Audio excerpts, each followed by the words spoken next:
Off we go on a Purple Friday. It's the 8th of August. Welcome inside the vault for a Ravens Lunch Hour live stream. I'm Bobby Trossett. This is Sarah Ellison right here, and this live stream is brought to you by our friends at Be More Around Town. If you could on the way in, please like the video, subscribe, hit that notification bell, consider becoming a channel member, and go visit thevaultpod.com/shop. It's our new apparel line that we have up and running.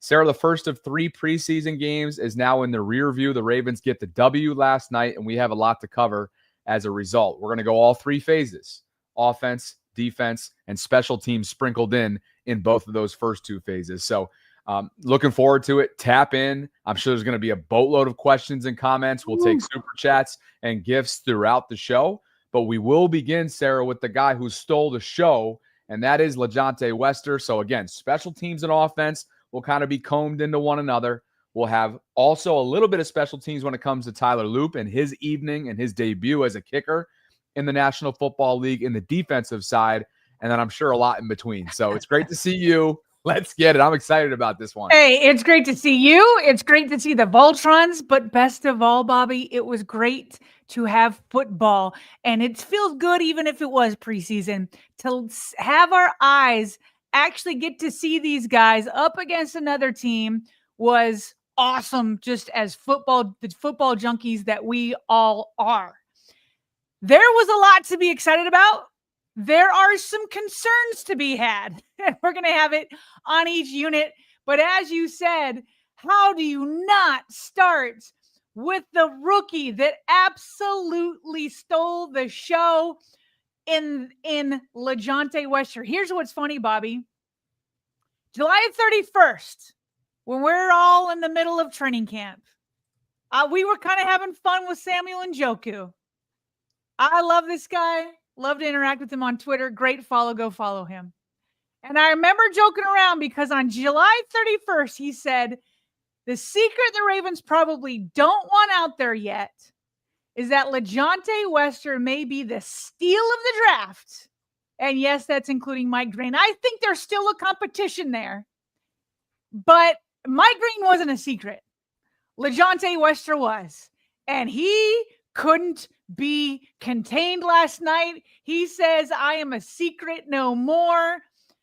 Bursting onto the scene with that 87-yard punt return touchdown, Bobby. Just, the way, everything about it, he had no business. He had no business returning that punt for 87 yards. He was in an absolute sea of defenders. Yeah, he got a couple of good blocks, but he missed a guy with the juke. He slipped another guy who was trying to arm tackle him. He's like, get out of here. You can't arm tackle me. He had a burst and acceleration. Once he saw the gap, he took it, broke another tackle attempt, and then he was gone to the house of the crib. Bobby, here's what's crazy. He told Heaton Mitchell before the game, he said earlier in practice, he said, you watch, I'm going to take one to the crib. You watch, I'm going to take one to the crib. And on top of it, Bobby, on a day where the backup QBs, which we'll get to soon, were absolutely horrendous. And I feel bad for most of the wide receivers on this roster who are trying to make a name for themselves, who are trying to make probably not the 53, but at least a practice squad. And if they don't make the 53 here, they want to show the other NFL teams what they can do. They had absolutely no chance, which says so much about Wester, who came up with a 30-yard catch down the right sideline from Devin Leary on a ball that was completely underthrown, had to come through a defender to come back and get it. The fact that he was one of the few that had a sweet touchdown catch with Devin Leary says it all. The secret is out. LeJohntay Johnson is your future punt returner.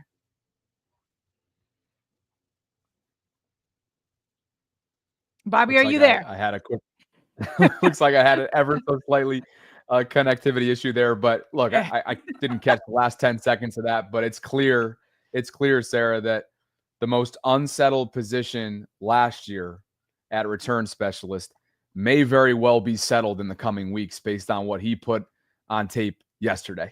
And that's not to mention, by the way, the 2 receptions for 41 yards, including 1 for 30 and a contested catch that he hauled in. I mean, this is a player that he burst onto the scene last night, and here he is catching up with local reporters in the scrum yesterday. There was a lot of emotion from you on the sideline. Kind of saw the hunger in your eyes. What was going on there for you in that moment? Man, I've been overlooked all my life in that game, you know, since I was 6 years old. I was still making plays. So for me to be able to overcome all of that and get here and be able to get my first NFL touchdown in a game like this, like, it was amazing. It was just a whole lot of built-up emotion and anger and frustration and crying, all of that. I just let it loose tonight. Yes, he most certainly did. Again, over 100 yards combined, Sarah, in terms of return specialist work. And you mentioned the 87-yard one. How about the vision? How about the willingness to just show some patience there initially? Like you said, he had absolutely no business getting out of that, but finds a seam along that right hash. And it was good night from there. Forced a couple tackles along the way. Here he is, courtesy of Matt King, who apparently had the best seats in the house. We'll share a couple of his clips today. This is at Yap Matt. At Yap, that's 2 P's in Yap. Matt, who is a content creator himself and has great seats here in one of the end zones at M&T Bank. But look at 83 celebrate right there. Look at that. He's not even tired, Bobby. Some guys, they'll go and grab an oxygen mask or whatever. This dude's like, I just returned at 87 yards. I had to zig and zag a little bit, so it probably ended up being more than 87. But, like, doesn't even look like he is gassed in the least bit. Right? And a lot of people, maybe understandably so, are kind of comparing him to the likes of the late, great Jacoby Jones when it comes to the flair that he brought last night. And again, just kind of that swagger that seemingly fits so seamless with this culture. And you heard what he had to say there, courtesy of Bowie TV and Karita Parks. I've been overlooked all my life in this game, LaJonte told reporters. He's 5'10", $170. That 5'10". I can see why he would be overlooked, just like probably Zay Flowers a little bit with that frame. 5'10" might be generous in that as well. He went on to say, for me to be able to overcome all of that and get here and be able to get my first NFL touchdown in a game like this, it was amazing. It was just a whole lot of build-up emotion. I just let it loose tonight. Sarah, last year, the return game was such a underwhelming aspect of what was an exceptional regular season from an offensive output standpoint. Now, I know we're talking special teams right now, but ultimately the special teams works for both phases of this game. You put both phases in a good position.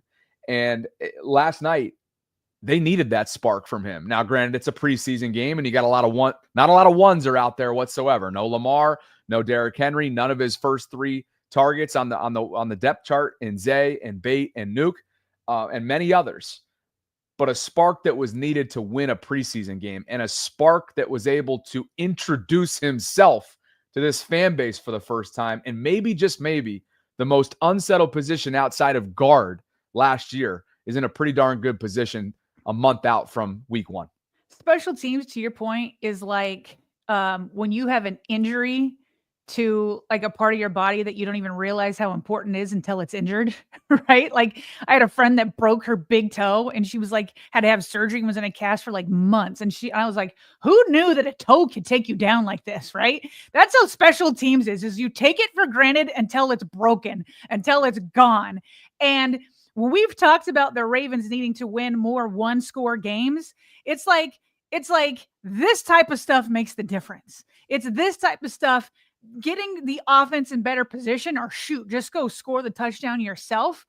LaJonte, I mean, we talked about 3 targets, 2 receptions, led the team in both of those. 41 receiving yards, led the team. 104 return yards, led the team. 145 total yards, led the team. 1 touchdown, tied for first on the team. Like, what? And if you think we're excited, how about his girlfriend? His girlfriend was in the stands. I got to show this. She at first had a great view, had the phone camera right on him, and then she just lost it. Absolutely lost it in the best way possible. Take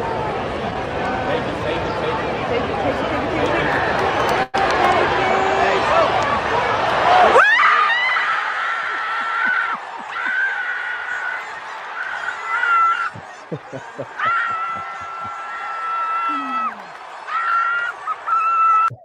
Man, everybody needs to find themselves somebody that's going to support you that's going to be that happy for you when you succeed. That was so much fun to listen to. The camera was shaking, going everywhere. That was awesome. And by the way, we probably shouldn't overstay. I mean, this can be sometimes overlooked when it comes to the operation of a return specialist, Sarah, but we know that it was an issue last year when it came to muffed punts. He cleanly fielded every single punt that he saw. You can tell that he's got a great level of concentration. His technique is spot on. And then everything else is gravy after that. And again, for him to have created really something out of nothing on that 87-yard. By the way, the 17-yard return was pretty darn good too. Like turning something, I should say nothing into something. It's the opposite. Nothing into something. Your first 2 tries, your first 2 touches as a National Football League player. I mean, what a start for him. And now let's stack.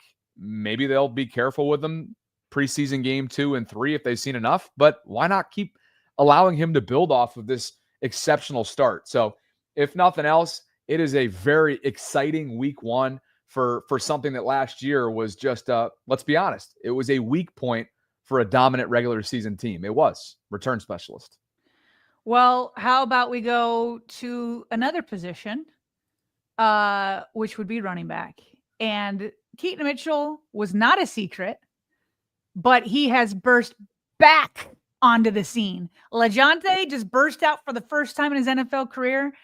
Keaton Mitchell is back on the scene, and we've heard the talk. He's been on our show. We've heard reporters say it in training camp that it seems like he's back to who he is. And you always have that doubt in the back of your mind because he was told that he had a season-ending knee injury, ripped all the ligaments in there, including his hamstring. That's what happened to J.K. Dobbins, and it took J.K. a minute. So I'm thinking to myself, okay, Keaton says he's good, but all players have to talk that way. Nah. This wasn't just talk. Bobby, it wasn't that long ago, a couple weeks ago, Todd Monken said, hey, I'm just going to be real with you guys. It's going to be a battle. It's going to be an uphill battle for Keaton Mitchell to get snaps, to get rushes, just because he's like, let's be real. 2 years ago, when Keaton Mitchell burst onto the scene, he's like, I didn't have Derrick Henry. We didn't have Derrick Henry. We didn't have Justice Hill as established as he is now. So we said it was going to be a battle. Bobby, last night, Keaton Mitchell was winning that battle. He was winning that battle. We all know who King Henry is. You can't take him off the field too much. But another lightning to his thunder is not a bad thing. Keaton Mitchell on the second drive, it was all him. It was all Keaton Mitchell. He started off with a 25-yard kickoff return. By the way, it wasn't just punt returners. Kick returners were fantastic too. Then in that same drive, after he does a 25-yard kickoff return, he has 5-yard rush, 2-yard rush, 23-yard rush, and then the 22-yard touchdown. And again, I'm going to show it courtesy of Matt King from his end zone seats. Here we go. I'll just take off the sound because we don't need to hear the crowd there. But takes that handoff, and he's between the tackles. First of all, the hole was wide open. Good on the offensive line. Check out. Okay, here comes the handoff. Who is that? Yeah, 77 did his job here, first of all. 77 did his job. Go watch the Cole Jackson breakdown. Or I should say, excuse me, he looked at Mike Green. I looked at Coach Evans's breakdown of Daniel Fa'alele, double-digit sample size of snaps. And this was a good one. This was a good rep for Fa'alele. I know I tweeted one. We'll get to it later on. I know I tweeted a poor one. That's all. That's unfortunately, that's the life of an offensive lineman, Sarah. You know, it's like the one that's really poor and leads to havoc is what you talk about, what you remember. But on this play, look at Rosengarten and Fa'alele working in symmetry. What's that? Look at them pull. Yeah. And boom, lane wide open for Keaton Mitchell. And then he had to make a move there, made a man miss, and dove to get in. Now the 22-yarder that was the 23-yarder that was not a touchdown, that was between the tackles too. And I'm bringing that up because John Harbaugh made the point. He's like, hey, yeah, it's fun to bounce outside and beat people, but you got to also, he's like, running backs take pride going between the tackles too. You can't only be a guy that bounces out to the outside. And so this is another part of his game. And it was phenomenal to see. I mean, he is basically saying to Todd Monken, I know you said it was an uphill battle. Okay, now I'm going to make it an uphill battle on you. You figure out how to keep me off the field. Hey, and he did exactly that. Yeah, great start to doing exactly that. By the way, shout out is deserving on that play as well that you just shared.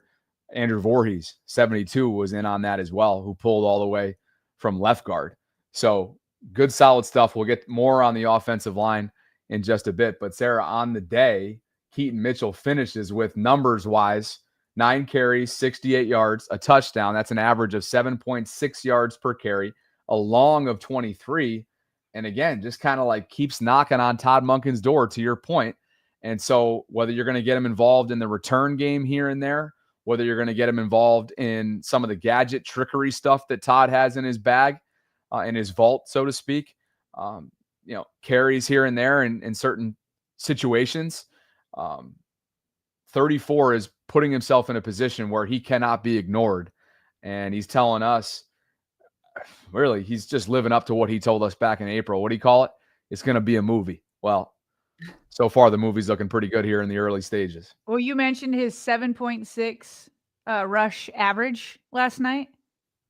In 2023, his average was 8.4 yards per carry on 47 attempts. So he's the only running back since the year 2000 to average 8+ yards per rush if you've had 35 or more rushes. Okay, the one thing I will say, and this isn't about Mitchell, I do feel like they kept him in a little bit too long, given his knee history. At the same time, I get that he's running back 3, but seeing what kind of weapon he still is, and that he has regained his former self. And I know actually Rasheen Ali was a little bit banged up. They may need to sign a couple running backs. I just don't know at this point what you're gaining by Keaton Mitchell by putting Keaton Mitchell in the next 2 preseason games. Well, how about you could argue that he doesn't go out there at all, but I'd say at least just like a couple drives and get him off. Well, how about this then? For the rest of the way, maybe a series or two, to your point, for 2 and 3, meaning preseason games 2 and 3. You got Dearness Johnson. He got 18 carries last night. He got the bulk of last night's carries. So use him the rest of the way. Use Rasheen Ali sparingly, who showed some pop. We'll get to him in just a second. And really, don't even use Keaton at all in the finale. Use him maybe if you want against Dallas when you travel down to visit the Cowboys. But I'm with you. Be careful. And at times last night, you're thinking, okay, all right, we've seen enough. Like, Keaton, you're good, bro. Like, we know it's going to be a movie. We know you're probably breathing down your coach's necks to get out there for the first time. And for sure. He doesn't want to come off the field at show all. Your new self, but yeah, sometimes you got to protect the player from himself. And you mentioned Rasheen Ali. I've mentioned Rasheen Ali. So let's get into the former 5th-round pick, Adam Marshall, who was a part of last night's rushing attack. He had 9 carries for 37 yards. That averaged out at 4.1 per carry. He did find the end zone. His long was 19, and he had 1 target in the passing game, which was not a complete pass. But as you noted here, look at what he did on that Ravens second half touchdown drive. A lot like Keaton's, to your point there, in the first half, a 69-yard kickoff return. So Rasheen pops in special teams. He goes for that chunk 19-yard run, which was his long on the night, like I just mentioned, and then punches it in for a 2-yard touchdown. So good stuff from 26. He's struggled with availability so far to start out his career. It's going to be a struggle, perhaps, if they don't want to keep 4 on this 53-man roster for him to make it later this month. But good tape, if nothing else, for 26. Yeah, Harbaugh said he was banged up a little bit. Didn't really get into the details of it. But Rasheen Ali is one of those guys that you're kind of wondering, can he force himself onto the 53? And listen, it's going to be nothing about the running back position. We're over here talking about getting Keaton Mitchell some touches, let alone Rasheen Ali. And so what will what will be a make or break for him is going to be special teams, but I don't think you can rule him out. I mean, the last 3 spots, maybe 4 spots, the 3 or 4 spots is going to be a special teams decision only. And when he's returning kicks like that, even though it'd be Keaton Mitchell that's going to return them, but I mean, he could push for it. He'll be out there on the coverage teams, all that kind of stuff. And so we will see if he can make the team, but I would not sleep on him as maybe one of those guys that do slip through. Yeah. And just to share a WBAL graphic from last night's telecast, here are your 3 backs, Sarah. And to your point, Rasheen's obviously got to sneak his way in via special teams. And who knows? I don't know if he'll ever be on this screen as long as Derek's around, as long as Justice continues to play at the high caliber level of which he's earned multiple extensions so far in Baltimore since being drafted in 2019. And then, of course, Keaton really kind of proving his own point so far, which he's told multiple outlets, including us, that he's back. He is certainly back. And this trio right here, Sarah, just leads you to believe that there's so many different combinations that Todd Monken has at his disposal. You've got thunder in Derrick Henry. You got lightning in Keaton Mitchell. We've heard that analogy for years now, or really 2 years since they've been teammates, or a year and change that they've been teammates. And then Justice, the ever reliable Justice Hill, who is just as effective as a pass catcher, really, as he is as a timely runner, a blitz pick-upper, and a great teammate. So I was going to say pass protection. Protection. Yeah. That's what's going to keep him in on third downs, So, sure. I mean, he can do a little of everything. So, woo, and not to mention Lamar himself and his legs. So, woo, it's for sure going to lead the league again in rushing yards. So, we do have some not so good news. We went through all the exciting parts on offense, but should we get to a couple super chats before we get to the bad news on offense? You and I are lockstep, and let's get Be More Around Town in before we do anything else. You guys know that throughout this summer, we've been lucky enough to partner up with Be More Around Town. It's Baltimore's premier tailgate and road trip company. I know I can speak from firsthand experience, having done my pregame shows with Be More Around Town at 801 West Austin Street outside M&T Bank Stadium the last 2 seasons. Also traveled with them to Buffalo for the divisional round game back in January, and then 2 falls ago. What an awesome trip it was to London. And as we always say with Be More, all you literally have to do with Brian and his team, book your spot, pack your bags, and show up. And let's bring you to BeMoreAroundTown.com right now via our share screen tool. You guys can follow along too if you'd like. Just click on the link that's included in the show notes. There's also one that is in the live chat as a pinned comment. And you guys know the drill. BeMoreAroundTown.com. There's Orioles and Ravens events to choose from. And man, oh man, what a great slate of road trips, Sarah, they have. I mean, think about Miami. Did you ever do Miami as an employee with them? No. Okay. What was your favorite road trip, would you say? Over your time there? I didn't do a ton. It was more when I was a PR intern, and I was pretty ticked off. I wanted to go to Denver because that's where I'm from, but another intern was also from Denver, and he just took it. It wasn't even a discussion. He just took it. Yeah. So I ended up going to Chicago, which is also pretty cool.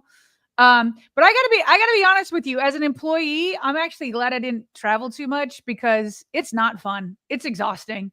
And it's not like I don't drink. And so the one night that you have to go out in the town, just everybody, does that. And so I'm like, whatever. I'll just get a good night's sleep because I don't want to come home sick, on these road trips. So but Chicago was pretty cool. I'll tell you what, though, man, if I was Be More Around Town, if I could do this, I would for sure do Miami. 1,000%.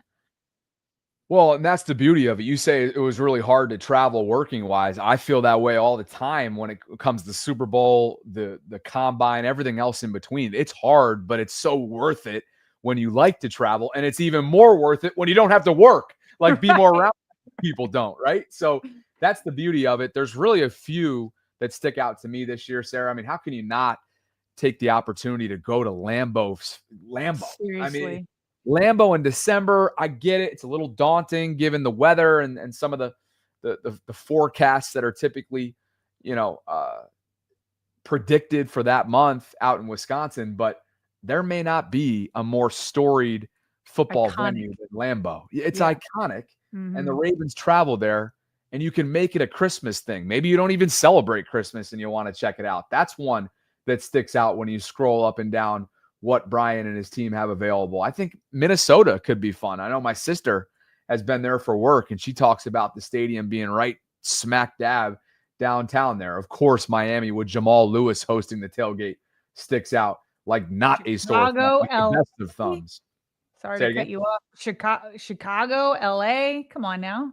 Yeah. And some of these, like Chicago, which you just pointed out, that's going to be that'll be a home game for the Ravens, and they'll have a featured band here. So a live performance by Kristen and the Noise and DJ Buddha. Those are always the best. When he has people out like Go-Go Gadget and these other folks, it's awesome. Adam Doliak's one of my favorites. So whether it's on the road with them, Kansas City, of course, is going to be a great one. Monday night, Sarah, this is the one. This is the one right here that if you were to literally consider taking up what I know some people have wanted you to do, and that is come to Baltimore, and it works for the family. This to me is the one. September 22nd, Ravens-Lions, Monday Night Football. That might be tough. We'll have to see. There's no I'm not putting any pressure on you, but I'm talking about solely the tailgate experience for everybody out there that's looking for pregame plans. Sarah, we hear from so many people all the time, week after week. Hey, I'm coming to Baltimore. What should I do? And maybe I'm biased. You should go to Be More Around Town. That should be step number one, pregame. And I can give you every other recommendation for Saturday leading into Sunday, for after the game on Sunday, and everything else in between. But this tailgate, Ravens-Lions, on a Monday night outside the bank, place is going to be nuts. Hey, I just want to clarify something for the chat. I 1000% love traveling. I travel. I get my fair share of travel. I'm saying I didn't like work travel for these games. Let me rephrase that. It's not like I'm really getting to know the city. You're working. And so when I can travel for fun, 100%, and I would 100% do Be More Around Town, that would be a blast, as you've pointed out on all the different things that they do for you. You know it. And what they're doing for Voltrons, just to finish things up, if you book a full Ravens away trip experience with Be More, you're going to receive 2 complimentary VIP purple tailgate passes to a 2025 tailgate of your choice. Home tailgate, that is. So if you already have, email Brian at BeMoreAroundTown.com. Visit the show notes. It's also in the pinned comment right now in the live chat. And if you have booked your trip, just email them, and that'll allow you to redeem those passes. And again, my pick, Lions-Ravens, baby. There's nothing like a Be More Around Town tailgate under the primetime lights. And there's nothing like Eric getting us started earlier on in the show, Sarah, as he did in the form of a 5-gift Voltron membership package. So 5 new members are now Channel Voltrons. Thanks to Eric. Where's Douglas Brown Sr.? He's always the Douglas H. Brown Sr. He's usually the first one on here. Yeah. Where you at, Douglas? Where you at? Has he got work today? What's going on with DHB Senior? But Eric is making sure that he fills that void for the time being. And that now brings us to Nagasaki 20. Says officially preseason crash out / overreaction time 1000%. Love this time of year. Football is almost back. You already know. Keon the Don. I like that. Keon the Don says, you guys have to talk about Fa'alele. Also, my first time super chat, I usually watch after work. You know, Sarah and I were just speaking about you, Keon, not you specifically, but the folks that don't catch us live because of whatever their lifestyles are during our noon lunch hour live stream. And we were like, man, I think about how many people we don't know personally because they can't catch us live. So whenever we do have a chance to meet, at least virtually like this, somebody new, it's awesome. So Keon, we're Fa'alele content's coming up in just a bit. Don't you worry. Eric Hill, on top of that gift, Sarah comes in with an additional super chat. Good afternoon, Bojita, S. and fellow Voltrons. It's Friday, and after yesterday's preseason game, I'm really feeling good about this team. Hashtag 6K for LJ. What's up, Eric? Appreciate you. Rave is in the building. No competition at right guard. Ha! Hashtag Ben Cleveland. We will talk. We will certainly talk about Daniel Fa'alele. Park Heights Prophet right on cute, Sarah, with his Friday donation. It's an orange banner, and that means a $20 super chat is on deck. Victory Friday. I mentioned 83 in my question to Warren because he will be a slot / motion man beater and returner. 45 flashed on pressure as well. Go get a vet. G&S and see Guard and you. safety. Oh, go get a vet at Garden Safety and see you in the bowl. 83 is the new 84. If you know, you know. LFG hashtag 20-0. Of course, I think we all know at this point who 83 is and who he's referring to. That would be one LeJontay Wester, the rookie who burst onto the scene in preseason game number 1 last night. Dreams, a.k.a. Queon, celebrating 5 months of channel membership, 5 months of Voltron status. We appreciate you, brother. Oh, Jabo, it's the Gus Johnson voice. You know what's funny? I don't watch enough college football, or at least I'm not remembering correctly. I love Gus Johnson. He's one of the GOATs. He's one of the GOATs, Sarah, at play-by-play broadcasting. I've actually never heard the Jabo, so I got to go look that up to get it down. But he says Ben Cleveland deserves a fair chance. And Sarah, Gus is the Fox play-by-play broadcaster, and he's one of the ones that emphasizes a lot of words and just will oftentimes go into just straight up Gus mode where it's like off the chains, and he's just so excited because of the moment that you don't even know what he's saying. He's the best, but that's who he's referring to right here. And Ben Cleveland deserves a fair chance, Dream says. Fa'alele is too big to be pushed around like he's my size. I think Queon's 5'5" last time I checked. And Devin Leary never had stock to begin with. Get him off this team. Quarterback play coming up in just a second. Tristan Sarah celebrating 3 months of channel membership. As a fan from New Zealand, it is my dream to make it to a home game and see the bank in person. I am jealous of you all. Happy weekend, team. Thanks, Tristan. I'm also jealous. I'd like to visit New Zealand. Heck yeah. And Tristan, for what it's worth, and I know you're in a completely different country, but my brother just landed in Sydney last night. And so he's finally reached the last leg of his 3-month Asian backpack. I know he's not there anymore, but he is now 6 of 7 continents down, one-upping his older brother by 1, which I am not pleased about. But John is nearing the end, Sarah. He's got a September 8th start date in Baltimore at a place called SC&H and Sparks. We're all excited for him, and I think his parents are ready to have him back on U.S. soil. I can't believe he's lasted this long. That's crazy. It's incredible. Thanks, Tristan.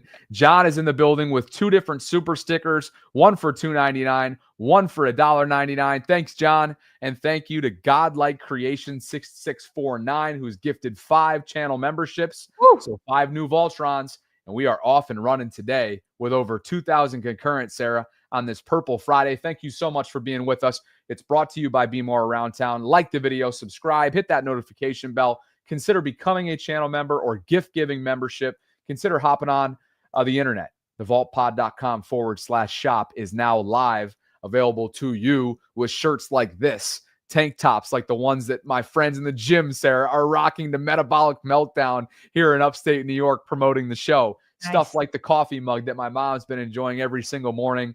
And that doesn't even begin, really, it's not even the tip of the iceberg in terms of what we have available at TheVaultPod.com/shop. So shall we get back to the offense evaluation?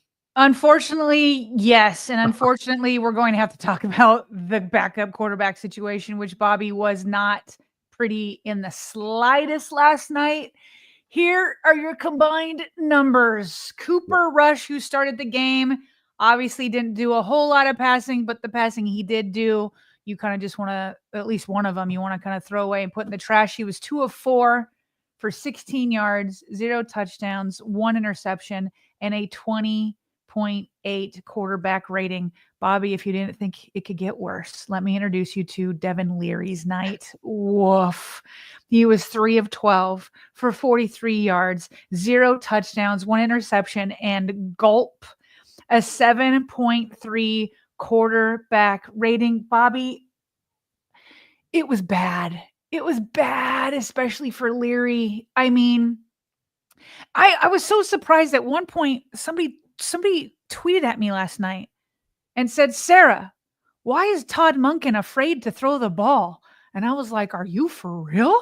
Are you for real? Is he afraid or is he smart?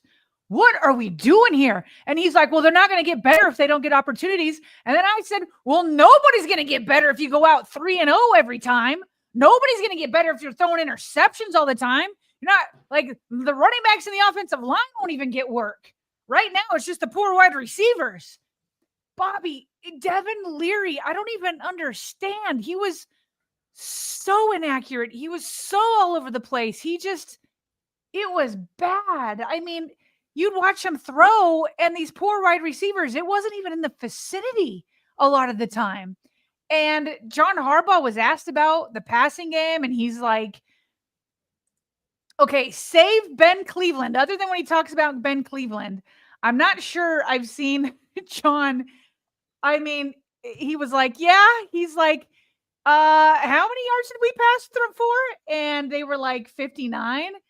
And he's like, wow. He's like, has anybody ever won an NFL preseason game before by only throwing 59 yards? And nobody knew. And he's like, yeah, I assure you, I would have liked to have passed for 59 yards. And he was asked specifically about Devin Leary, and he was almost without words. He was just like, yeah, that was surprising. Kind of one of those nights. And like, that's coach speak for that was abysmal. Abysmal is, I think, essentially what John Harbaugh was saying. Well, the crazy part, Sarah, is, and you know that in press conference settings, rarely is John willing to be like humorous. And in this case, especially after a game, sure, after a win, a regular season win, you might get a joyful John Harbaugh, what a spirited John Harbaugh. But in this case, it almost felt like his willingness to go down the humorous route and almost laugh at how pitiful those numbers were shows you just how pathetic he felt like it was. He didn't come out and say that. When he's touting somebody's competitive spirit, which is essentially what he did for Devin, it's not going to come out to be a good evaluation. Now, with all that said, clearly the offensive line was in flux in terms of up and down combinations. But at the same time, you're looking for, okay, well, what about the operation that Devin Leary is trying to run? Okay, we could talk about the inaccuracies. We can talk about where he literally just threw it to a Colt player. We can talk about, how he handles some of the pressure. I saw a tweet from Quincy Avery on Twitter, and he wrote, I put zero stock into stats in preseason, especially at the quarterback position. I just want to see how you handle the operation of the game. Okay, fine. That's fair. Operationally, he wasn't good. And so that's kind of a concern for him as a player. The Ravens are fine. They got their guy and they got their backup. And that's exactly what they told us in free agency when they went and grabbed Cooper Rush. John Harbaugh also was asked about him. And here's what he had to say in terms of, is he living up to the expectations of what the Ravens wanted and hopefully foresaw when they signed him? And he's like, oh, yeah, Cooper played well. He did acknowledge the pick, Sarah. That was the first target, first throw as a Raven. He throws a pick, but said he moved the ball a bit otherwise, said he wasn't out there very long. I feel good about Cooper is the quote that you snagged from that little piece. Wasn't long on Cooper Rush. But, Sarah, I think his tape in Dallas gives you confidence that should the Ravens, knock on wood, ever need to turn to him, he's going to be your best viable option. Yeah. Okay. So my feelings for both, because a lot of the questions I'm getting going forward, is what do the Ravens do with the backup quarterback position? Listen, Devin Leary is not ready. He's not ready. And as awesome as T. Martin has been with Joe Flacco, or excuse me, as awesome as T. Martin has been with Lamar Jackson. I just had something come through my my Twitter feed that said Joe Flacco, so that's where my mind was. But as awesome as T. Martin has been with Lamar Jackson, this Devin Pick Leary is all his. He was tasked by John Harbaugh to go find a backup quarterback, and he handpicked Devin Leary. And sometimes I'm like, T, can you tell us what you saw? Like, what is it that you saw? Because I haven't seen it yet. He's not ready. Do I think the Ravens will cut him? I don't know, but I know he's not making this team. And I do think that if they wanted to, they could still go out and get another guy. People are asking me about Tyler Huntley. I'm cool with Tyler Huntley as a QB3. I feel like I've been down that road. Like, he's had plenty of opportunities in Miami. You would like to try to upgrade, but Tyler Huntley shortly is better than Devin Leary. Okay. So Devin Leary, he's not going to be on this 53-man roster. And if something happened to Lamar Jackson, knock on wood, hopefully he doesn't, they probably would sign another number 2 if Cooper Rush had to go in. Okay. So that brings me to my feelings about Cooper Rush. While I don't have hope for Devin Leary, I still have hope for Cooper Rush. As bad, I mean, to John Harbaugh's point, he had 4 passes. It's terrible that the first one was an interception, and it was a bad interception.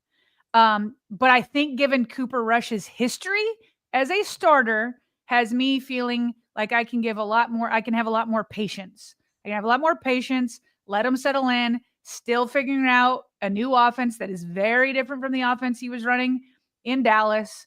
And so from what I understand from reports is that he didn't start out well in training camp, and then he started getting better, and he started to come on the last couple of days. Maybe that's what will happen in the preseason too. So I would like to see more of Cooper Rush. I would like to see him have more than 4 passes and let him settle in, because I still have hope for him that he's much better than what he displayed in his 4 pass attempts last night. Yeah, fair. Couple super chats before we go to the other phase. There will be some we got to do Daniel Fa'alele as we talk about defense as well. Okay, Rafike, you're right. You're right. Yes, we do. How can we ignore Daniel Fa'alele? Rafike Tucker says the backup quarterback situation is not ideal. They got Cooper Rush. I think it's ideal. Keon says, yes, Bobby, I've been watching you guys since 2021 and haven't missed a day since, so I've kind of always been here, LOL. And Tez could have had 2 touchdowns if the quarterback wasn't Leary. Devontae did have an acrobatic catch that was ruled out of bounds, which I thought showed some good concentration. Really good. I was like, I know he's out of bounds. I know he got pushed, but I can't believe he held on to that ball.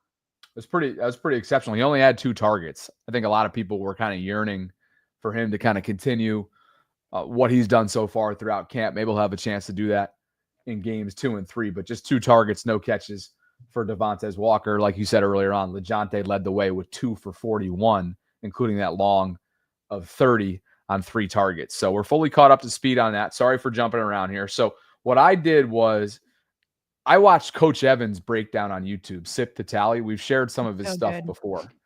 He looked at double-digit amount of snaps and plays for Daniel Fa'alele, 77, projected starter as he was last year at right guard, Sarah. And I thought early on, we can't play the entire thing. I mean, it's like over 10 minutes long. So go check it out if you haven't already done so. Coach is great. I thought Cole was great on Mike Green too, by the way. I love the fact that this community is just so freaking consistent. I'm excited to getting back into this, the way we consume content before and after games, Sarah. But when it comes to Fa'alele, I thought he popped in terms of the breakdown that I watched, and even last night, early on in the Keaton Mitchell run game. So you mentioned that one drive where it was all Keaton, and we showed that play where he took it to the house earlier on. I thought 77 popped there, where he's still. So you're sure up. that just to be clear, that pulling block that was Fa'alele? That was 72. That was Voorhees, but Fa'alele was doing I felt part. Like you were giving credit to Fa'alele on that. It was Voorhees. Well, Voorhees was the pull that you could see way out in front on the left-hand side of the screen. Which was like a massive key block that like opened the whole thing. Yes. No doubt. Fa'alele was doing his part as well, as was Roger. Andrew had the headliner moment there, no doubt. And so where I thought Fa'alele, where was I there? It was no, it's okay. That was good clarification. I thought he popped. I thought he showed up on tape decently through some of the early gap runs, creating lanes for Keaton. And obviously that starts and ends with Keaton's ability to not only hit the hole, but see the hole. And he's done that time and time again throughout his first few years in the league. Sarah, where he's still struggling, I know you know this because you've watched it countless times the way I have, is the footwork and getting mauled at the point of attack. And when things go south for him, they go south quickly. And I thought that Coach did a good job of breaking down a specific play that led to disaster. And this is what it sounded like on the Sip to Tally YouTube program. And I think this is the finale. Yeah, this is the finale right here. This just wasn't a good rep. Just not a good rep at all. Not a good rep at all. Just listen to his see that hook. See what that hugging do? When you see what that hugging do? And the dude got right in his chest plate. Right in there, wide open. Look at his head snap back, like he got punched in the jaw. Bam. Oh. And from there, come along on this fantastic voyage. You're about to go on one. Yeah, he got tripped up a little bit, but still, he was going on a ride regardless.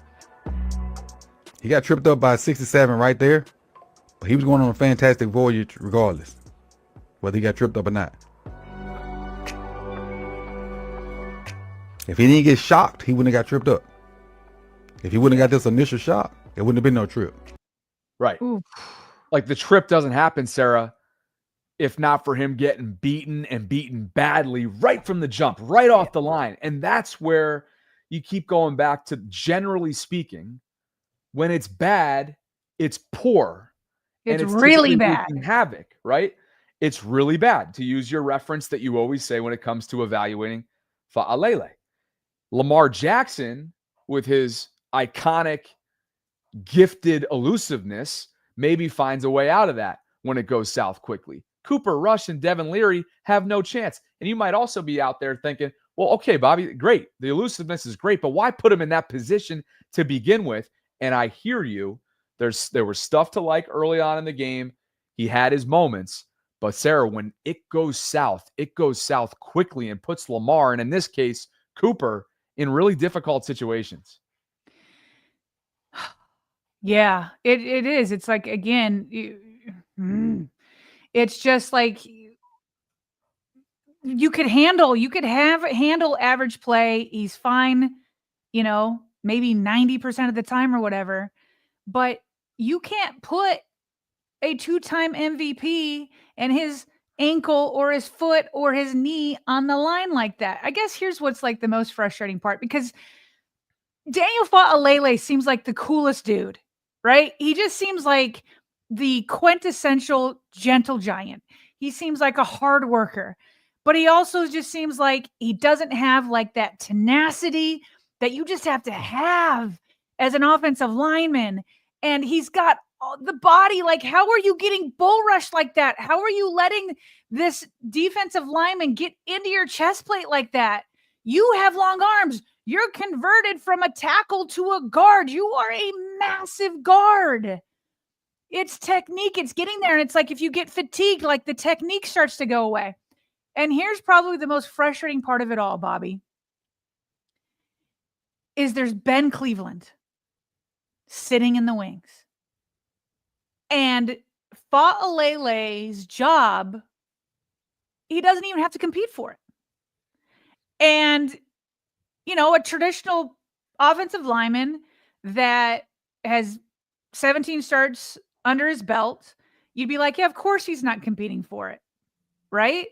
But when you see this film, and this is the problem, it's like at least once per game, we're seeing this kind of stuff. And he did get better. Like, these type of reps got better throughout the year. But again, you have Ben Cleveland sitting there. And our friend Cortland Woodland came on our show last week, and we were asking about Lamar, and he was about Lamar's play against the Colts in the joint practice. He's like, yeah, Lamar had his ups and downs. He's like, but look, you have to know Lamar is experimenting in practice. He's like, at the end of the day, he's like, Lamar is a gamer. We see this every training camp. We're in training camp. He's just like experimenting with things, this and that. But when the game comes on, it's like a different Lamar. That's kind of how I feel like Ben Cleveland has to be. Because every time we see him in game scenarios, he's an upgrade over Daniel Fa'alele. And so I imagine whatever he's doing in practice is like what's hurting him. John Harbaugh said last year, he's like, Ben Cleveland knows what he needs to do. He knows what he needs to do. And it's got to be all the stuff that Harbaugh likes, which we all like, which everybody would like. You want a teammate that works hard and that is coming and brings it every single day. But at the end of the day, you have to take game footage as the ultimate crowning decision maker. And I don't see Ben Cleveland falling into his quarterbacks like that on a frequent basis. So that's probably the most frustrating part of it all, is that it's not like Daniel Fa'alele is the only choice here. Like, put Ben Cleveland over there. You've had him at left guard. Put him over at right guard. Give him a shot at it. Give him a shot. And I was going to say, I don't understand why Harbaugh won't do it. I think I do understand it. I guess I just disagree. The problem is, too, if 10 or 11 plays from yesterday, let's call it like around 7 to 10, Sarah, were decent. Like, let's call it decent, whether it was in the run game or the pass game, most of which was the run game because we know what happened with the pass game. Like, let's say 7 to 10 were decent. That does not outweigh whatsoever what just happened on that Coach Evans breakdown. Right. Because God forbid if that one play compared to the 7 to 10 good ones, or call it triple that in an actual regular season game where he's playing 4 quarters, which will be much more than triple that, you would think. But let's say the equivalent of that happens in a regular season game and his quarterback were to be hurt from the lower body down, from the waist down, because at 300 plus pounds, 6'7", 6'8", you're getting knocked back like that, completely losing leverage from the jump. You have no idea what's going to happen. You're flirting with disaster. Mm-hmm. That will never, those plays will never outweigh the one play that ends in an injury for your quarterback. And that's when John Harbaugh is going to have to answer, should we get to that moment. I hope we don't, Mm-hmm. but it's going to have to be answered for. Why put yourself in that position Mm-hmm. when you have what you have in the room? I mean, it's really, it continues to be such a mystery. And clearly within the fan base and now this show, a point of frustration. Yes, Daniel had moments like this early on that we pointed out, Sarah, in the first couple of weeks last year, and he settled in. He locked in from there on. But it's just not worth it in the end. Well, and I saw somebody in the chat, I think they made a good point, that they were like, well, whatever John Harbaugh is asking, he said that Blaine Cleveland knows what it is. Why doesn't Ben just do it? So it's kind of like both. It's like frustration with both these guys. It's like, well, one of you just bend to the other one. Well, one of you, like Ben Cleveland, do whatever your coach wants to do in practice. And also, John, can you just look at the game tape and like just know that he's like, he plays well? I mean, you guys re-signed with each other. We were all shocked when Ben Cleveland re-signed, right? We were like, for sure. We were like, it was great to get to know you. You know, big country, the guy who eats squirrels. We thought it was going to be great. And we were saying our goodbyes. But these two guys came back together. Can they just come together a little bit more? Just a little bit more. Sarah, it's like a toxic middle school relationship. It's a breakup, and then it's like, oh, we should probably get back together. We're the right fit. Or maybe I'm the only one that wants you, and you're the only one that wants me. So like something like that. It's just like you can't get out of it, and you can't get down to answers. That's all we want, right? Yeah. It's like we want answers. We want concrete answers that can connect the dots. And right now is a disconnected array of dots everywhere. Let's get some super chats before we talk about the defensive side of the ball and special teams. Dreams is back, and he says, shout out to my guy Tyler Banks, linebacker at Ole Miss. He was awarded the 2025 Chucky Mullins Courage Award, gets to honor the number 38.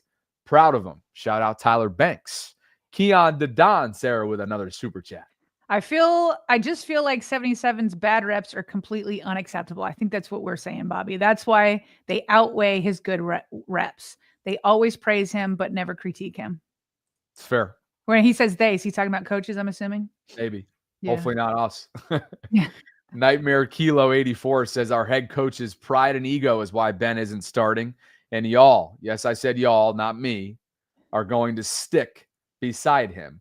And I said y'all, okay, referring to, I guess, either us or the live chat or whatever. C. Brittle, Sarah, with a super chat. How much grace do we keep giving Fa'alele bad for bad gameplay? Remains to be seen. Park Heights Prophet with one more before we shift. Maybe, just maybe, Cleveland will be this year's Bryant McKinney.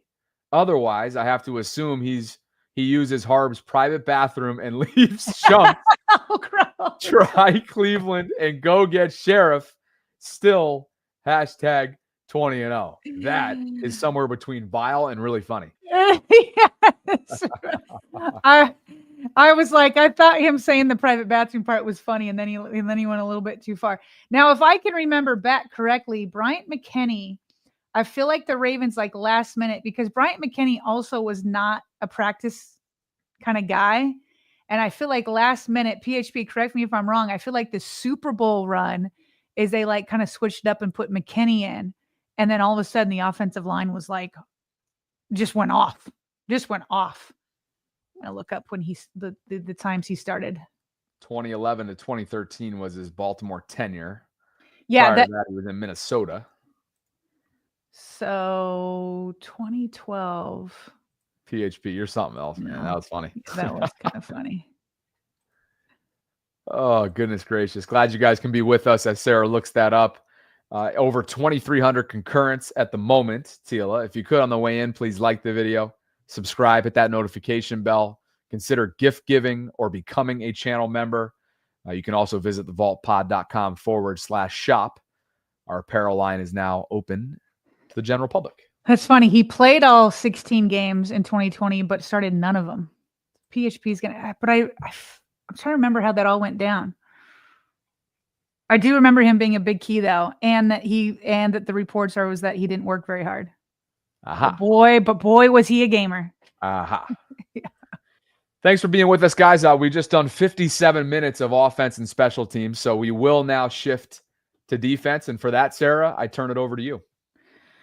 Okay, thank you. Well, how else could we start? But on the defensive side, but with the trio of pass rushers, okay? A trio of pass rushers who looked to just go off early in this game, but we shall begin with the guy that I said yesterday that I would be looking for. He topped my list. I wanted to see if he was the steal that we thought he could be, if he was going to at least start the journey to become the pass rusher we thought he could be. And I think after second look, even after watching the game, I felt like he had a good game. After second look, I thought he was even better than I originally thought.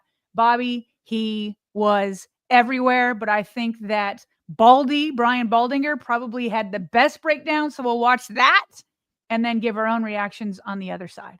Let's watch Mike Green last night. Played 33 snaps. Here he's against Tyler Warren. Watch him hold the point. Excellent job at the point, getting off and making the tackle right there. All right, doing his job. Now, you watch, he tried a lot of different rushes, like this cross chop right here.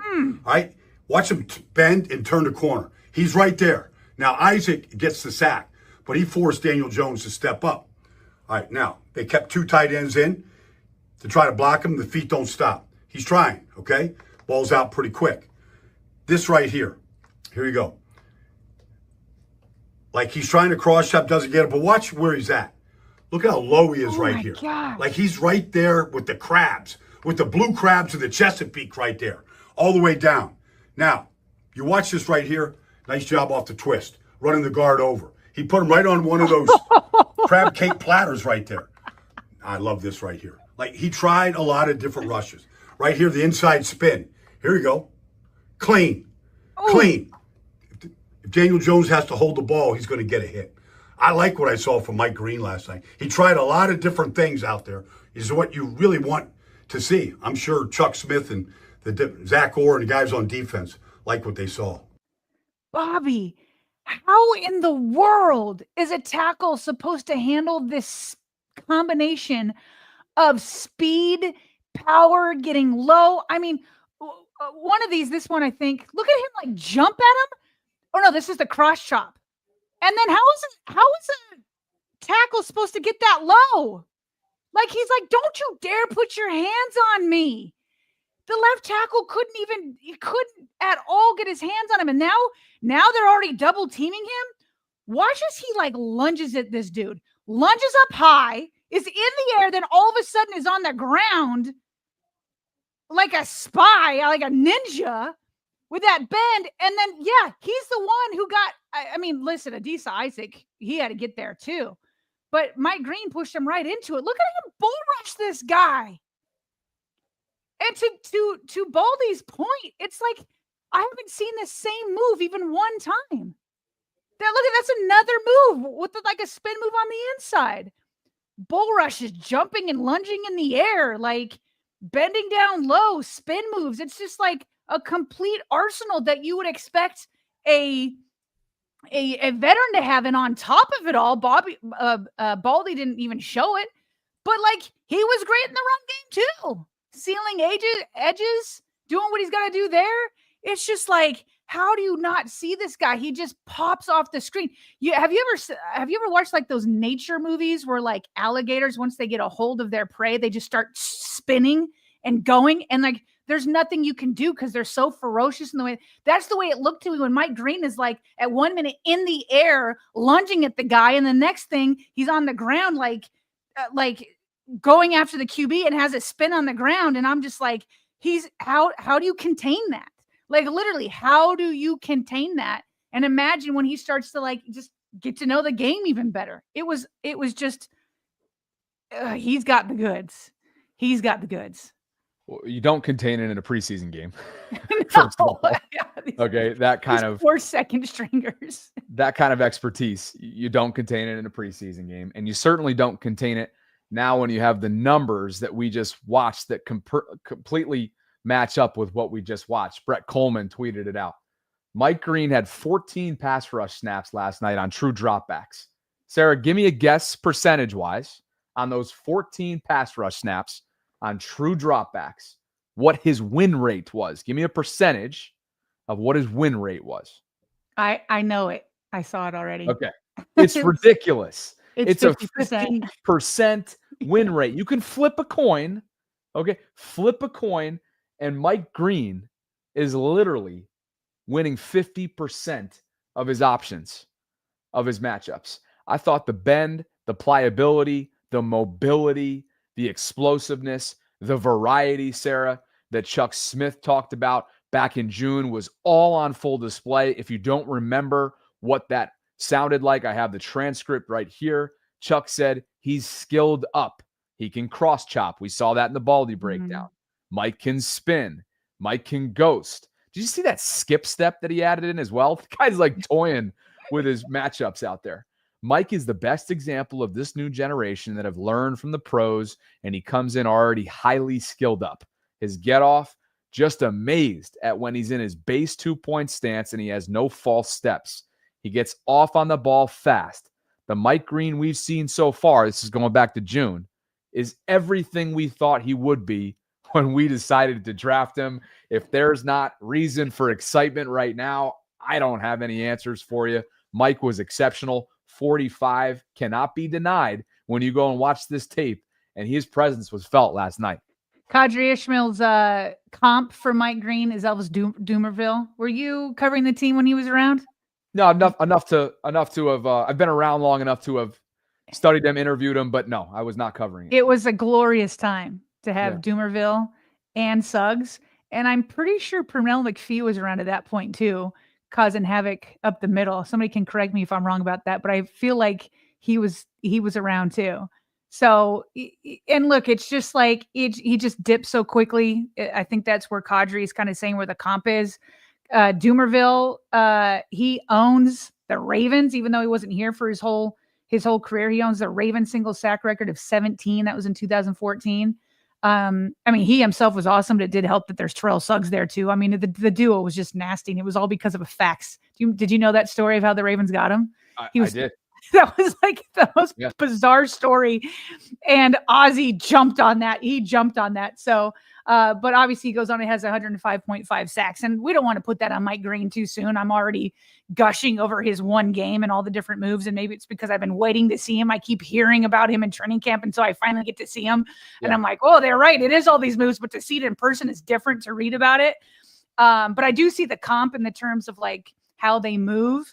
But obviously don't want to put like 105.5 sacks on him. So I think this is the play where both he and Adisa Isaac get there. Well, yeah, it's another look from the end zone. Thanks to it's from Matt King.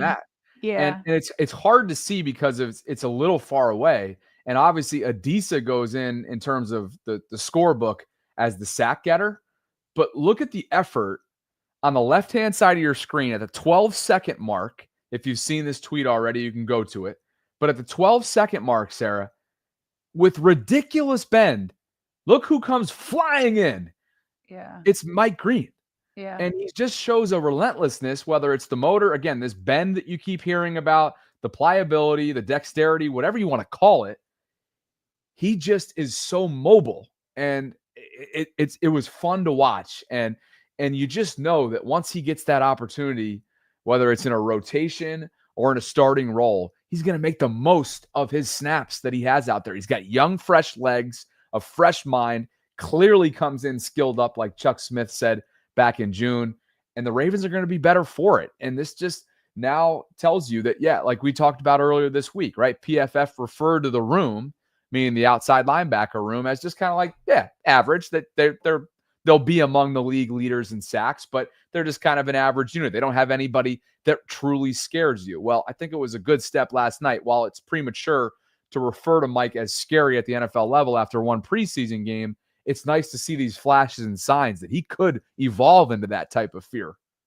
Well, and Adisa Isaac was on that clip too. So obviously he was a standout for us on defense also. Yeah. Now, David Ajabo. So I want to definitely give him his due. And at the same time, I think he was given a gift a little bit on his.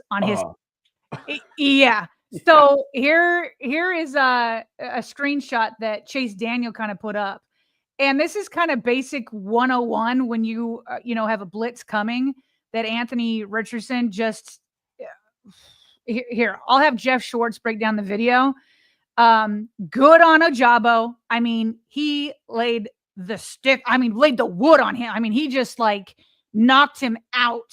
So he did what he was supposed to do, but it was a gift, as Jeff Schwartz kind of points out what Anthony Richardson did completely wrong, and he should know by now. Right, empty protection, okay? So these 5 are blocking 5 of 6 of these 6 defenders because everyone's going on a route. So they declared this guy. So the center left side is going basically 3 for 3. 1, 2, 3, 1, 2, 3. That leaves this right side has a sift. They block 2 of the 3 guys right here, right? 2 of the 3 most dangerous. So this guy fires right here, okay? That means they're bringing 3 of 3 most likely, or maybe it's 3 of 2, depends on, 2 or 3 if he goes this way and he takes the back. But nonetheless, the right tackle has to end up in this situation because this guy's out here, not inside the A gap there. He has the sift, okay? So he has to block the most dangerous of these 2 guys. If he comes right now, he has them. That's what happens. So here he comes, and you're going to see, boom, right there. So the right tackle does his job, right? That's 1, 2 of 3. Now, everyone teaches differently. Some teams will have him, no matter what, take him and throw hot off him. But this is a standard base, empty protection. This is how we do it, base. Block 2 of 3, and then Richardson just he's hot. He's hot off the guy that smoked him. That's who he's hot off of. Ooh. And Sarah, smoking him probably doesn't even do it justice. The guy leveled him because he should have leveled him because it was a complete free shot. And here's the aftermath. A dislocated pinky. And Sarah, you got the screenshot. Ajabo looking almost as if he's looking at his work, right? Anthony Richardson, who's in the middle, mind you, of a quarterback battle right now with Daniel Jones, who they brought in this offseason, was ruled out of the game. Yeah, of course he was ruled out of the game.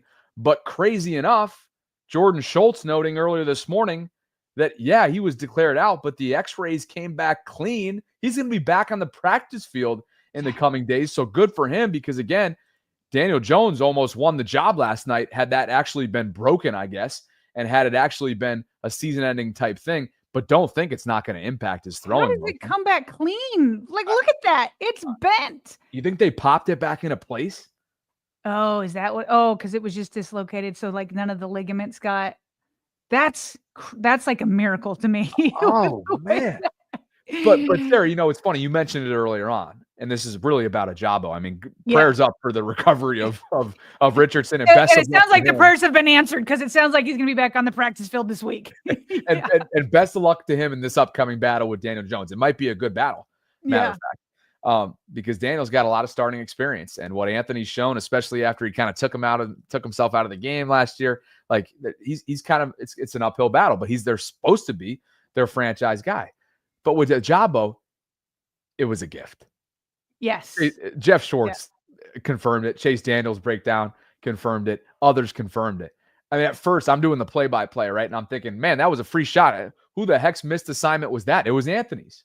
Right. He had he had his check down right there, readily available. And Get that ball out of your hand. Yeah. And Chase referred to it as a first day install. Mm-hmm. But regardless, a good confidence booster for David, who I thought popped a couple times last night. Yeah, he did. I would just say like if we're ranking I think the trio of outside linebackers are all pushing for a spot and snaps. Mike Green's going to make it. I don't know if the Ravens are going to keep 5 or 6 guys. David Ojabo, I don't know that he's like the best special teams guy, right? I don't know.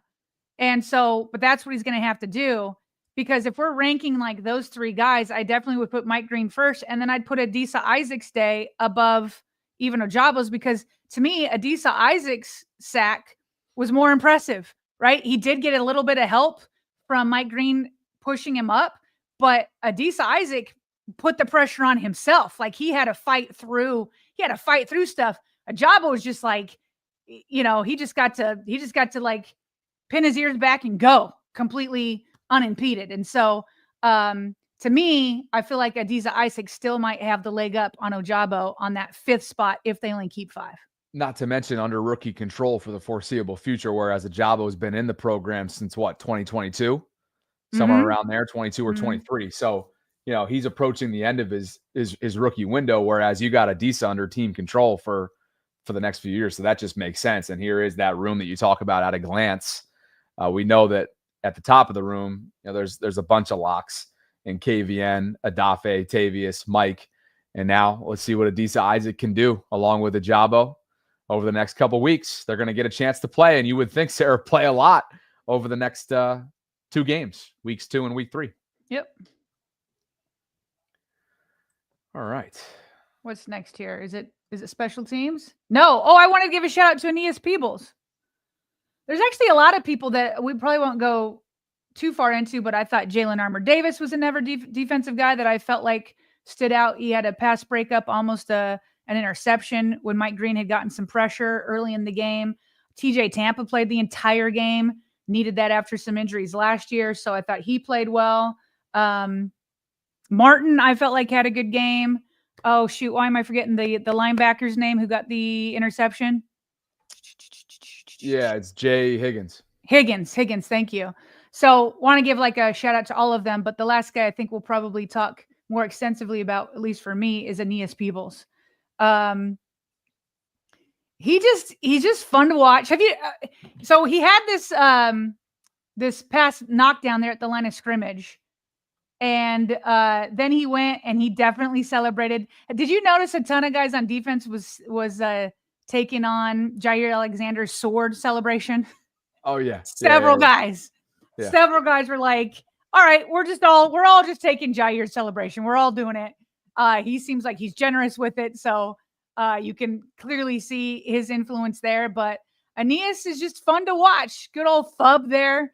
To see him kind of have that moment for himself. Plus, I thought, you know, throughout the game, he just was solid throughout. And so another 6th-round pick that I project will probably, I think, will play above his draft slot. Could totally see that. And he does just kind of fit with the level of tenacity that we heard about when, you know, Coach Pry joined us from Virginia Tech, where he spent his lone final collegiate season last year. So I'll let you that'll stand right there in terms of Aeneas. We can obviously, there's only so much time. Yeah. Well, let me just put real quick this quote from Chuck Smith. He said, "Man, I love Fub. He's got incredible upside. He's lightning quick. He's 293 pounds, but they saw he's small because he's short, but he's 293 pounds. He's got a high skill level. He's quick. He's got great grasp of pass rush moves. He loves to pass rush. He's an aggressive mindset, a learning mindset. I love Aeneas." Transferred to Virginia Tech after 4 seasons at Duke. 6'1", 283. Raleigh, North Carolina native. This graphic courtesy of last night's broadcast. As we know, he was one of the many 6th-round picks that heard their name called, and his grandfather played 15 NFL seasons, Doug Wilkerson. So good start for Fub. And Sarah, a lot of people have been like, hey, come on, talk about Teddy Buchanan, because he was one of my players to watch last night. And I'll say that I thought that it was a quiet night for Teddy. He was wearing the green dot, wore the green dot communication device early on. Played 20 snaps in the first quarter, Sarah, with Trenton Simpson alongside him.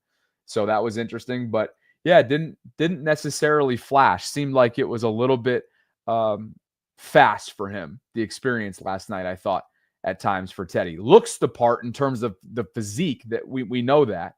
But I felt like he was a step behind in a sense. So I'd be curious to see how much more opportunity he gets over weeks 2 and 3, and if there is a legitimate battle here in place. Because as of right now, while Trenton hasn't necessarily flashed this summer, I would think it's his job to lose. Whether or not there's a battle between the two of them remains to be seen. But yeah, I thought that it was a disappointing night, but at the same time, he did have the green dot communication device, and Trenton Simpson got up there in the scrum and touted his communication skills for whatever it's worth. So those are my thoughts on Teddy Buchanan, because the live chat's mad that I picked him yesterday as one of my players to watch, even though I stand by it, and I will continue to be watching him weeks 2 and 3. Wait, they were mad that you had a player to watch?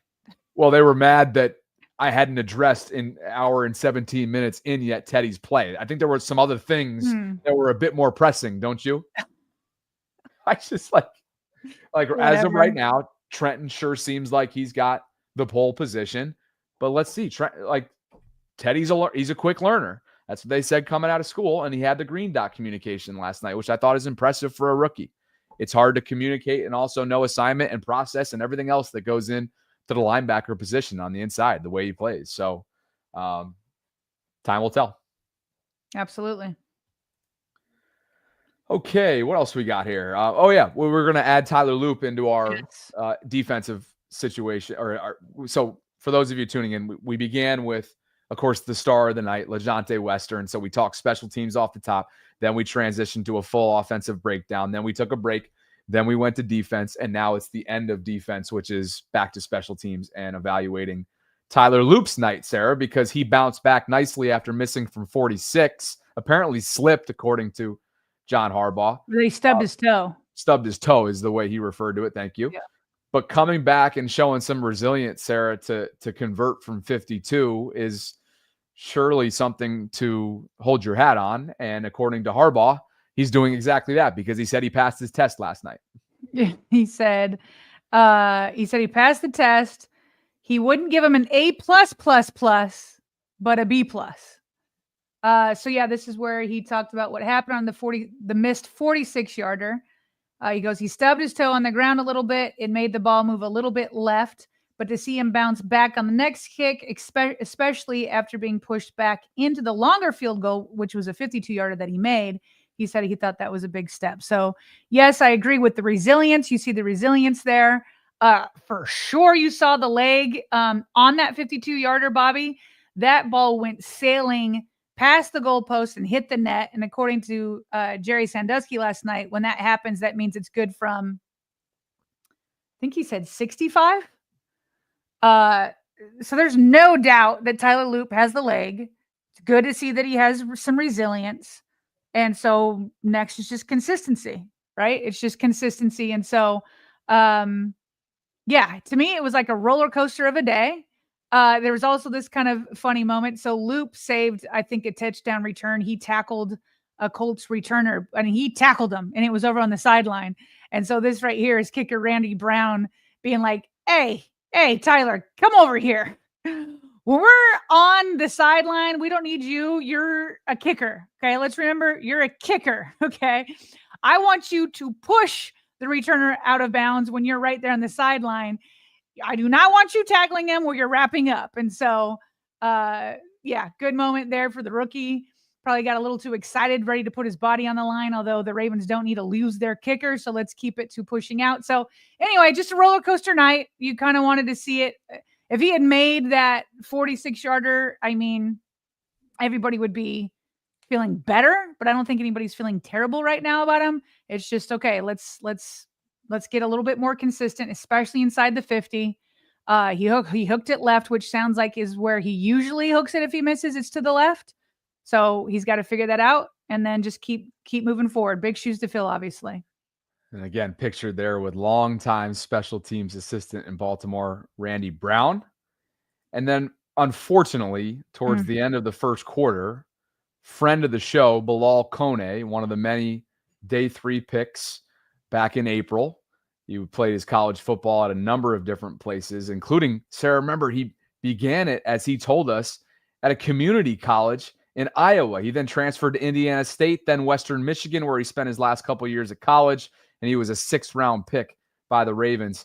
Oh, what a terrible turn of events essentially for Bilal, who was playing some good football. And even on this play that he went down and now has to undergo season-ending surgery for a tear in his ACL and MCL, he was playing great on this specific play with a pass breakup in the right-hand corner of the end zone. Sarah, he goes down. There's some really tough footage out there of him. You got the screenshot right here with the point, which can be tough if you're squeamish, but there he is, and it is a torn ACL and MCL, according to Schultz and other national reporters on the scene.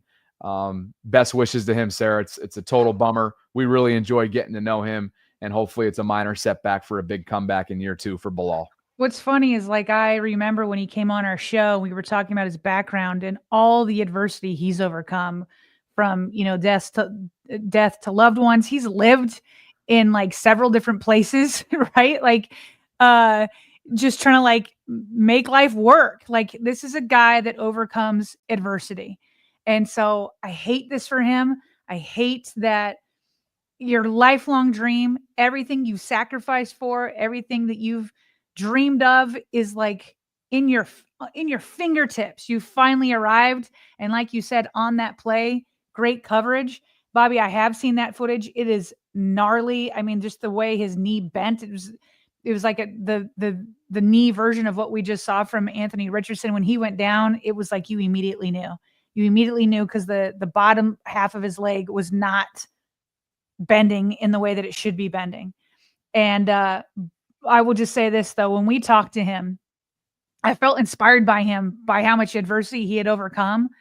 And it was really cool when they were at the press conference last night. John Harbaugh was asked about him, and there was Keaton Mitchell sitting to his left.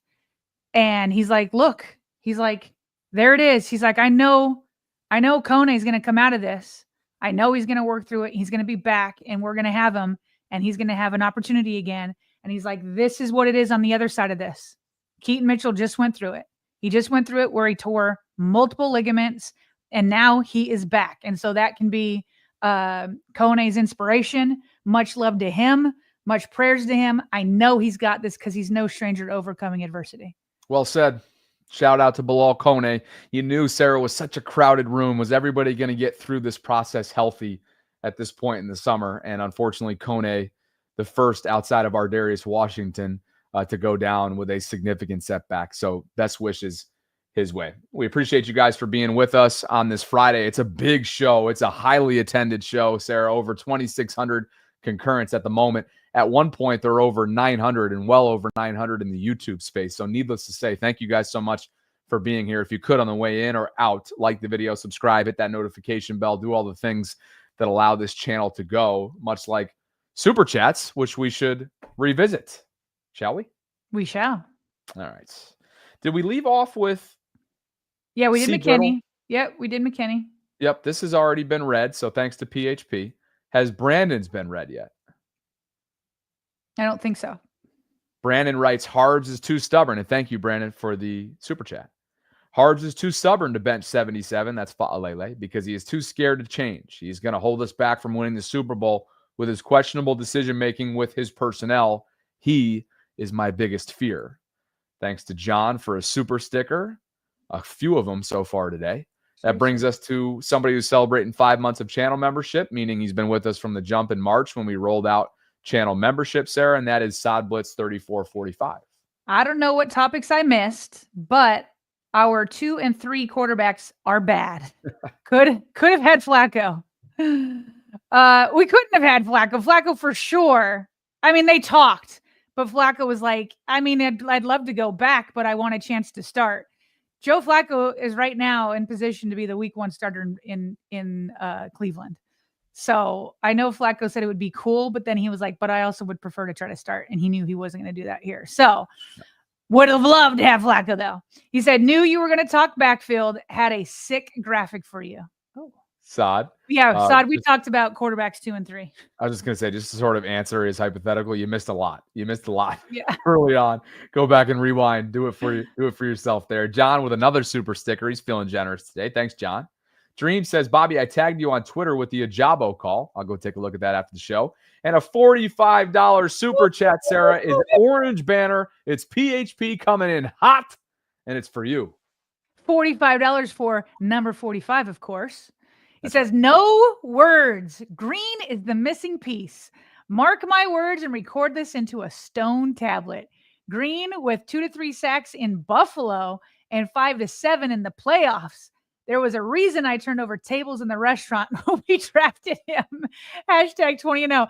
What's funny is because we've had PHP on the show, I literally could see him turning over tables. Absolutely. Yeah. Look, there's nothing that doesn't go when it comes to PHP. Everything goes. Yeah. So I think we got to take him by his word. Larry writes in the form of a $10 super chat. Thanks for being here, Larry. By the way, I don't know about 2 or 3 sacks in Buffalo. I don't even know if he'll have that opportunity. Yeah, maybe not because he'll be on a rotation, right? Is that what you're saying? Yeah. Unless something terrible happens. Plus, he didn't have 2 to 3 sacks when he was going against second and third stringers yesterday. You know what I mean? He was a monster, but he didn't have 2 to 3 sacks. But I love where PHP's at. PHP is always thinking big. I like it. A guy can think aspirationally. That's right. Larry writes, I understand the obsession with Dan. He had a bad rep, but it also said a lot about Voorhees. He's light in the butt, and coach obviously has Ben back him up. They have more trust than Dan. He's light in the butt, and coach obviously has Ben's back. I don't know what he's trying to say, but I think I think he's basically saying he understands why people are upset or are focused on Daniel Fa'alele, but he thinks that there's more trust in Fa'alele. It says a lot about Voorhees. Yeah. Okay. Yeah. Dreams for you. Dream says, Isaac played more than Ajabo, to be fair. CJ Ravenel had a good game as well. Higgins was very active last night and got to show love to Fub. Nick Marty. Jenkins looks like Ty Cody X, number 62, and Teddy needs to just play ball because he's overthinking. You can see him being hesitant in his feet, which would not be unsurprising, right? Because he's got the communication device in his ear. It's his first game speed as an NFL player.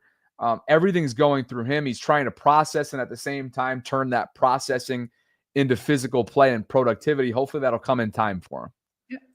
Joe Jenkins, Sarah, for you. When fans are chanting loop in your first preseason game, you know that the fans are on your side. Go Ravens. That did have to feel good for him.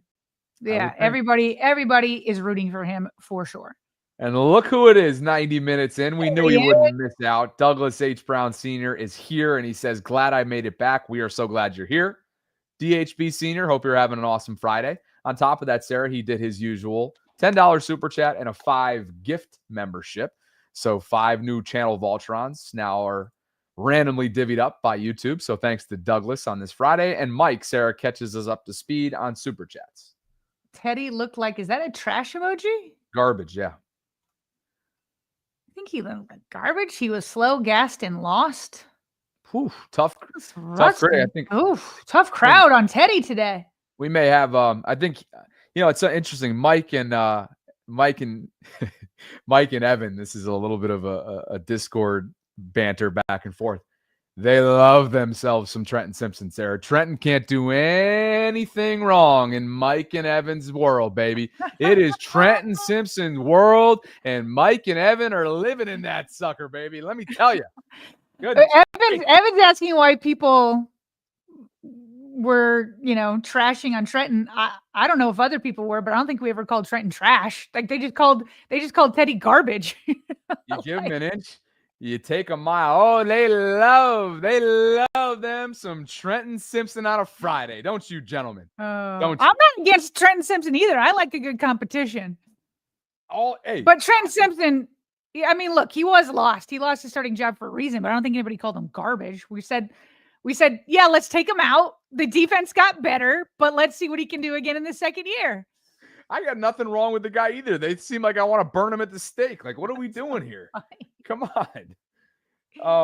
Park Heights Prophet is back, and he says, put it into a stone tablet. 2 to 3 sacks in Buffalo If he gets 1.5, it'll be a clerical error. When he gets that second sack, I will put in the monster super chat before the post-game stream even starts. Holy crap. Okay. Coming to a live stream near you. PHP is doubling down. 2 to 3 sacks. When he gets the second sack, I'll put it in. Okay. Listen, I'm here for Mike Green getting 2 to 3 sacks against Buffalo. I'm here for it. PHP standing tall. Eric Hill has gifted a channel membership. Thanks, Eric, for being here, and appreciate your consistent generosity. Woodrow the Kid is checking in on a Friday. He says, rarely be off in time to catch y'all live. Got off and able to catch the end, even in preseason. A dub feels good. It's the road to #Santa Clara. Woodrow, glad you're off, baby. Enjoy that Friday. Enjoy that weekend. Appreciate you for being here. Mike is back.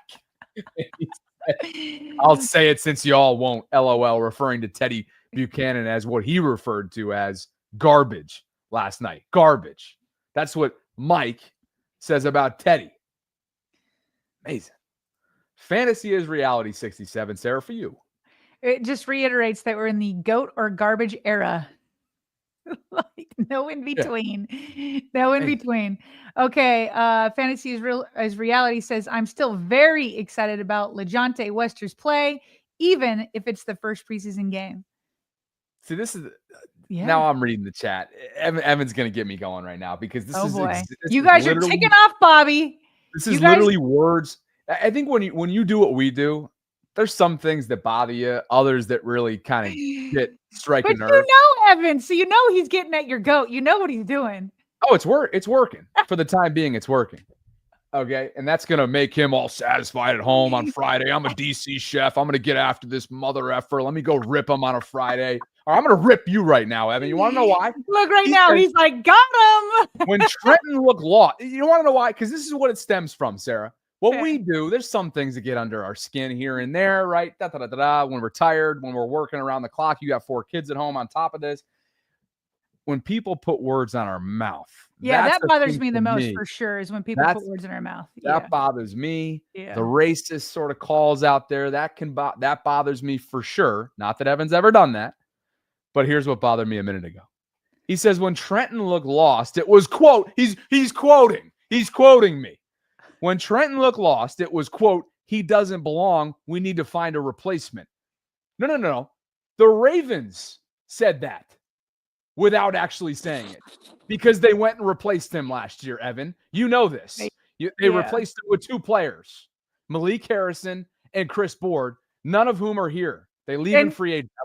Evan should know I love him, but I hate when he does this. Then he says, when Teddy looks bad, he's quoting again. It's another quote. When Teddy looks bad, it's, quote, he needs some time to develop. Yeah, bro, he just spent his first NFL game wearing the green dot.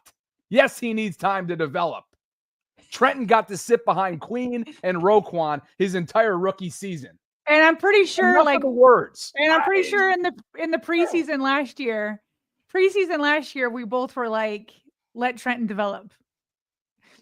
I remember, let's just like go back, and he's coming after you, but I distinctly remember saying, and I was wrong, that I felt good about Trenton Simpson replacing Patrick Queen. I said that at the end of OTAs. I remember. You remember that? I remember talking about different concerns that I had coming out of the OTAs and into training camp. And I was like, Trenton Simpson is not a concern to me. And I had concerns elsewhere. I don't even remember the concerns at the time. We were wrong. And I feel like you were lockstep with me. So for sure, they're putting words in your mouth. But Bobby, that happens every day. It's okay. Look, it's all in good fun. This is good. This is good TV. So as they say, this is good TV. When people put words in our mouths, it's just, it gets me right going. And I guess I got to tip my cap to Evan because he made for a good segment. Yeah. Happy Friday. Well, and you know what really happens, Bobby? You know why this happens? I feel like the same thing has kind of happened with Mark Andrews. There will be people out there who go after like Mark Andrews' girlfriend or start to take personal shots at him or whatever. And I'll say like, hey, I wanted him to be at the post-game interview.